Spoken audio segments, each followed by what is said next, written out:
है। सच्चा हमदर्द वो होता है जो खुशियों में भी तुम्हें याद रखे, और सच्चा दोस्त वो होता है जो दुख की घड़ी में भी तुमको नहीं भूले। और दुख की घड़ी में अगर कोई नहीं भूल रहा है तो वो है जनाब मोहम्मद रसूलुल्लाह सल्लल्लाहु अलैहि वसल्लम। आज उस नबी की सुन्नतों के साथ हमने मजाक किया है। आज शादियों में मजाक, नमाजों में मजाक, रोजों में मजाक। और देख लो आज हमारा बेटा अगर 8 साल की उम्र में पहला रोजा रख ले तो देखो कैसा मजाक होता है यूट्यूब पर, कैसे फोटो उसके खींचे जाते हैं, कैसे उसके गले में हाथ डालकर नुमाइश की जाती है कि देखो आज मेरे बेटे ने पहला रोजा रखा है। अरे अल्लाह के बंदो, ये तो अल्लाह के रसूल ने पहले ही कहा था कि जब तुम्हारा बच्चा 7 साल का हो जाए तो नमाज का हुक्म दो, और 10 साल का हो जाए नमाज ना पढ़े तो नुमाइश करते थे। यहीं से उस बच्चे के दिल के अंदर ये पैदा होता है और तकब्बुर आता है और फिर दिखावे का शौक पैदा होता है। ये क्या है? कुर्बानी का बकरा ला रहे तो उसका फोटो शेयर कर रहे, देखो लाए, अब कमेंट हो रहा है कितने का लाए, 20,000 का। अब हमारा विरोधी का 20,000 और 25,000, अब दिखावा चल रहा है। रोजा इफ्तार करा रहे हैं तो उसका फोटो खींच के शेयर कर रहे, देखो हमने आज 50 लोगों को रोजा इफ्तार कराया। क्यों अपनी इबादतों को बेकार करें? खुलूस कहां चला गया? वो हजरत उमर फारूक जो रात की तारीकी में पूरी औरत की खिदमत करते थे, जंगल में जाया करते थे, जंगल में और देखा 20 मिनट हजरत तुफैल दौसी ने पीछा करना शुरू कर दिया। रात में कहाँ जाते हैं? पता चला कि झोपड़ी में घुस गए। काफी देर के बाद निकले, पीछा कर रहे, देखे कहाँ जा रहे हैं? दरबारे खिलाफत में हजरत तुफैल दौसी झोपड़ी में। यहाँ क्या कर रहे हैं? क्या देखते? एक जगह चिराग जल रहा है, बूढ़ी औरत बैठी है, आंखों से अंधी है, मुंह में दांत नहीं है, पैरों से लंगड़ी, हाथों से कोड़ी है। पूछा माँ ये कौन था जो आया था तुम्हारे पास? कहा पता नहीं बेटा, ये तो रोज आता है हमारे, ये तो रोज आता है। इसी रात में? हाँ बेटा इसी रात में। कौन था? क्या मुझे नहीं मालूम बेटा, ये तो 4 साल से आके मेरी खिदमत करता है। क्या करता है माँ? ये कहा बेटा ये आता है, मैं उठ नहीं पाती हूँ, इसी चटाई पर पेशाब और लैट्रिन कर देती हूँ। ये आता है तो सबसे पहले मेरी चटाई से मेरी गंदगी को साफ है।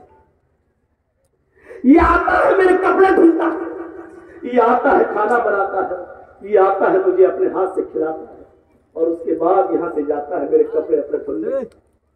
हजरत तुफैल ने कहा माँ जानती हो ये कौन था? कहा नहीं, ये 4 साल से आ रहा है। कौन है मालूम? कहा नहीं, अमीरुल मोमिनीन है हजरत उमर फारूक। बुढ़िया चीख पड़ी, बेटा क्या कह रहे हो?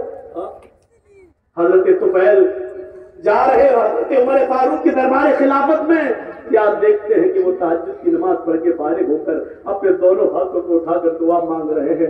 रब्बना सिर्फ अज़ाब जहन्नम इन्ना अज़ाबहा काना गरामा। अल्लाह हमसे जहन्नम का अज़ाब हटा ले, जहन्नम का अज़ाब बर्दाश्त करने की ताकत हमारे अंदर नहीं है, वो बहुत सख्त है।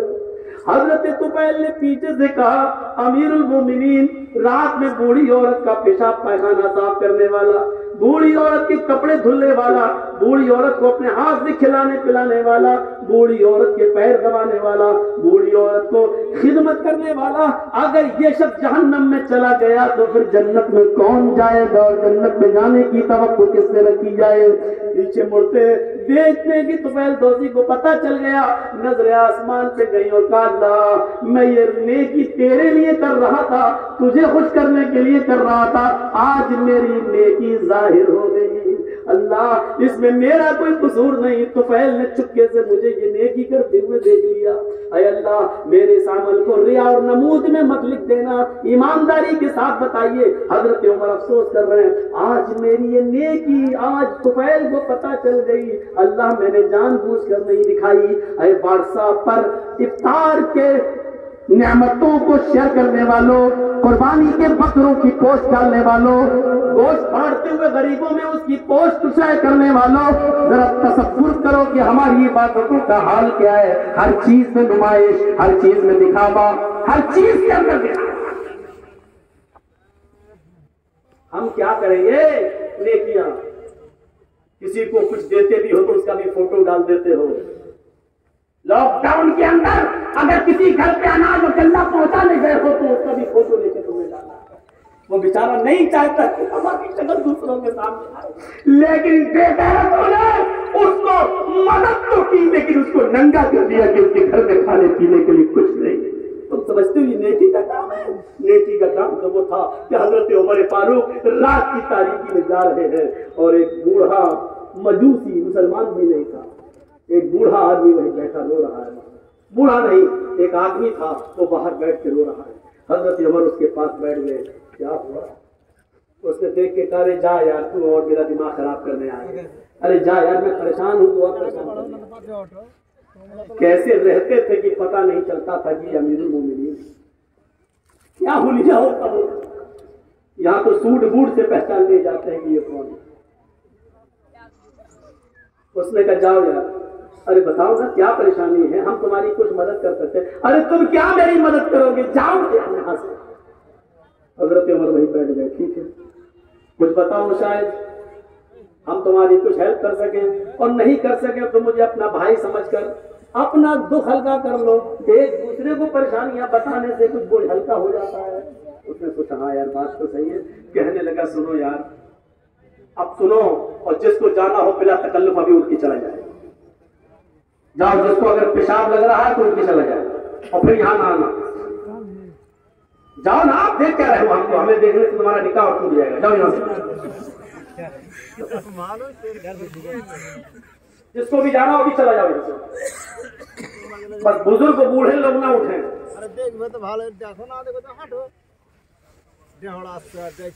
जबकि उन्हीं को ज्यादा पेशाब पेशाब लग रहा होगा, बूढ़ों को। जाओ जाओ जल्दी उठो, जाओ भाई, बहुत बड़ा एहसान होगा तुम्हारा हमारे ऊपर। जाओ जल्दी। और वो है जो फिल्मों में 3-3 घंटे बैठ जाती है, यहाँ 1.5 घंटा 1 घंटा बैठने में नानी मर रही। हजरत उमर फारूक ने कहा बताओ, वो नहीं जानता ये कौन है। कहने लगा अच्छा दम तो हल्का होता है। कहने लगा अरे यार क्या बताऊं, खाली बताओ। कहा बड़ी दुख की बात है, और ये वाकया सुन लीजिएगा, बहुत अंदर से झिझोड़ देगा। कहा कि मेरी बीवी बहुत खूबसूरत है, किसी आसपास के इलाके का कोई आदमी आता है रात के अंदर और मुझे मेरी झोपड़ी से कान पकड़ के बाहर निकाल देता है, और मेरी बीवी के साथ में मुंह काला करता है। मैं कुछ नहीं कर पाता हूं, मैं कमजोर हूं, मैं बहुत मुसीबत में हूं कि मैं अपनी बीवी की इज्जत व आबरू नहीं बचा पा रहा। उसने कहा कि वो आज आया था। हाँ आया था, मुझे कान पकड़ के निकाल दिया और सब कुछ करके चला। कहा हजरत उमर ने अब वो कब आएगा? कहा एक दिन छोड़ के आता है, कल नहीं आएगा, परसों आएगा। वक्त क्या है? कहा यही कुछ वक्त है, इससे पहले आ जाए। हजरत उमर ने अपना नाम नहीं बताया और कहा उससे अपनी बीवी को कहना परसों खाना बनाकर रखे। अपनी बीवी से कहना खाना बनाकर रखे, और जब परसों वो आए तो अपनी बीवी से कहना कि तुम शोर मत मचाना, और उस आदमी को अपनी प्यार भरी बातों में ले लेना, और उससे कहना अब तो तुम रोजाना आने ही लगे हो मेरे पास, लेकिन चिराग जलाकर ये गलत काम जो करते हो वो ठीक नहीं है। मैं चाहती हूँ कि चिराग बुझा कर ये जो कुछ करना हो करो, और हम भी तुम्हारा पूरा सपोर्ट मैं भी करूंगी। अपनी बीवी को बस ये हुक्म देना कि जब वो आ जाए और उसके साथ जिना करने लगे तो चिराग बुझा दे, और उससे कहना खाना बनाकर रखे। अरे खाने से और चिराग बुझाने से क्या ताल्लुक? अब बकिया मैं संभाल लूंगा, ये कहकर चले गए। एक दिन छोड़कर दूसरे दिन आए, और आते ही पहले से छिप गए। उस झाड़ी के पीछे कोई तरफ था उसका, वो अपने वक्त पर आया, इस आदमी को कान पकड़ के बाहर निकाला, ये वहीं बैठ गया जहां बैठता था, और वो आदमी उस औरत के साथ हरकत करने लगा।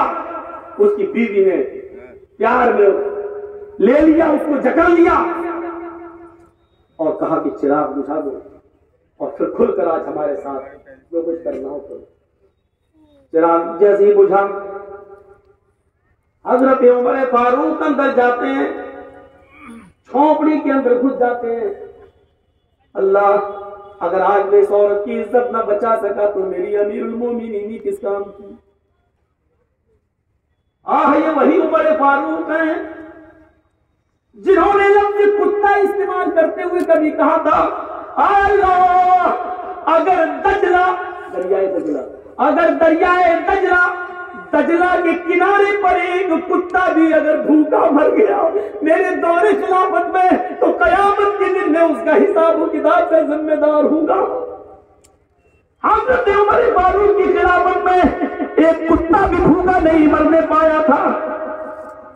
रात की तारीकी में अपने कांधे के ऊपर अनाज की और गल्लों की बोरियां लाद लाद कर ले जाया करते थे और भूखों को पहुंचाया करते थे। यहां तो कितने किसान भूख की वजह से खुदकुशी कर रहे थे, लेकिन हमारी सेहत पे कोई फर्क नहीं पड़ता। कितने भूखे मर जाते हैं लेकिन हमारे ओहदे में कमी नहीं आती। हज़रत उमर ने कहा था, एक दजला के दरियाए दजला के किनारे कुत्ता भी अगर भूखा मर गया तो अल्लाह उसके हिसाब किताब मुझसे लिया जाए।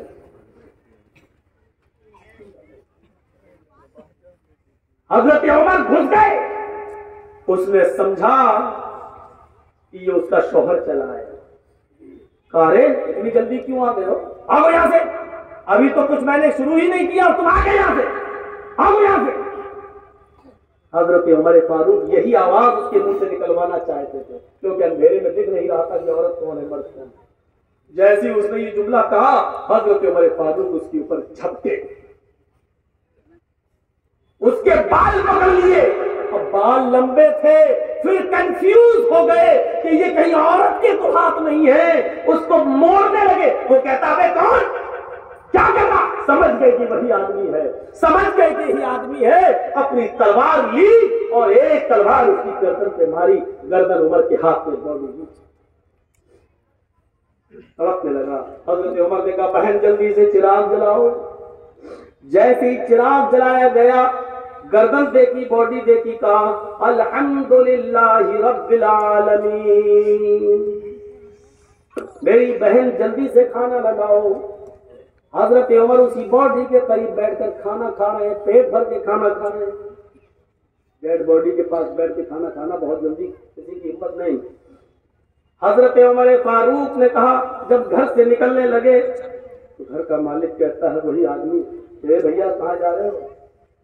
कहा, क्यों? कोई आदमी मरा यहाँ पड़ा है, अगर उमर की पुलिस को पता चल गया तो कहेगी कि हमने ही मारा है, इसके जुर्म पे हमको कत्ल किया जाएगा। बॉडी मेरे घर में, ये तुमने कौन सी मुसीबत खड़ी कर दी मेरे पास?